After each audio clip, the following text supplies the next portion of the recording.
To cryptocurrency now, and what a difference a year makes, right? This time, 12 months ago, Bitcoin had just hit its record high of $19,511. But for most of December this year, it's been under $4,000, now at $38.18.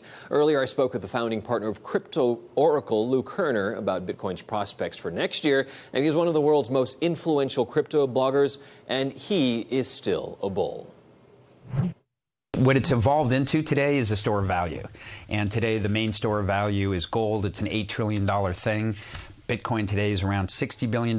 So I think it has an opportunity to actually, I think, replace gold as the dominant store of value, in which case, you know, it can go up more than 100-fold from where it is today. But even if it becomes a strong second, I think it can go a long way. It's just a better way to store your value. All right. As we look back, when investors look at 2018 and they say, gosh, Bitcoin, what is the explanation for this fall? I think we just got ahead of ourselves. That's that's what happens. I have a word that I use to describe the tendency of markets to become bubbles, crash and become bubbles again.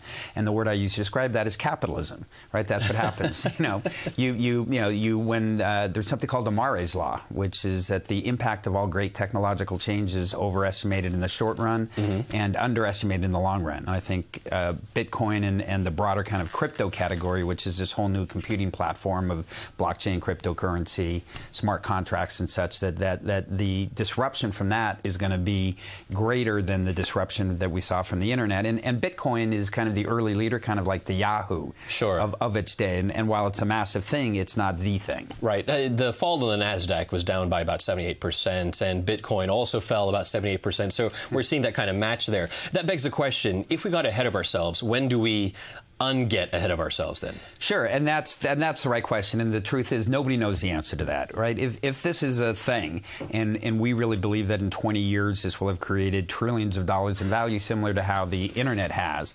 and so we're at the very beginning today, and it's going to be here in 20 years. The only thing we know for sure is that a forecast there? Because right now we're at about 4,000-ish or so. Yes. So, and the great thing about making 20-year forecasts is nobody knows you're going to be wrong for a long time. But so if it's going to be here in 20 years, the only thing we know for sure is that the path to getting there is going to be like this, right? And if you focus on where you think you're going to be in 20 years, which is what you're doing, kind of all of this is just noise. Okay, a Bloomberg News article just came out saying that the days of 20,000 for Bitcoin, well, officially 19,511, right, about a year ago, are behind us. What do you say to that? If this becomes a store of value, and we think it's well on the path to becoming. Gold's had a 5,000-year run, right? It's a great run. What else has lasted 5,000 years? This is just a better store of value. If the world comes around to sharing that view, and I think we're on that path, then we're easily over 100,000 in 3-4 years, I think, in Bitcoin. Wow. All right. Interesting there. So I'm going to come back to you in 20 years or so. We're going to see where we are. I'm going to remember this. When you talk about store of value, you push this relative to gold and to silver. Explain what you mean by this then.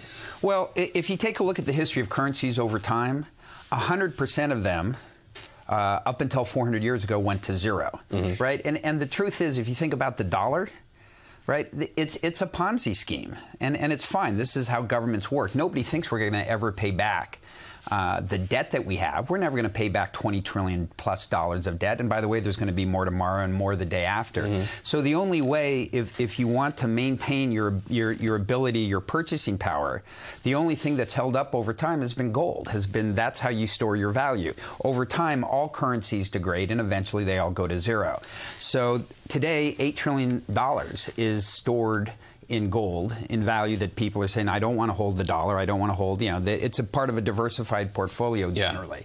Silver is the second biggest store of value at about 50 billion, and Bitcoin today is 60 billion. So it's really kind of taken over second place from silver as a store of value. All right, let's say Bitcoin does disappear. There's some folks who say, listen, it's just the first iteration, there are other things ahead of us.